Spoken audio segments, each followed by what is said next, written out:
программа сама по себе уже сегодня одобряется. Речь идет именно о нашей доле участия. Вы понимаете, Республика Саха-Якутия никогда не просила голые цифры, голые деньги с федерального центра. Мы всегда говорили о том, что мы, при том, что у нас есть определенные ограничения формирования бюджета, мы всегда идем более конструктивно, более по-деловому и говорим о том, что мы будем участвовать. Мы по всем программам федеральным, целевым, в том или ином объеме участвуем, потому что мы понимаем, что тянуть все это федеральный бюджет не может.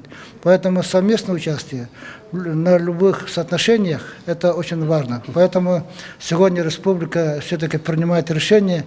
Мы не можем для своей республики, когда мы просим разработать такую программу, такой объем работ большой, организации комплексной экспедиции в течение 5 лет, и со стороны глядеть и говорить, давайте делайте это было бы несовестно. Поэтому мы принимаем решение сегодня софинансировать в пределах, скажем, участия при 5 рублях 1 рублем.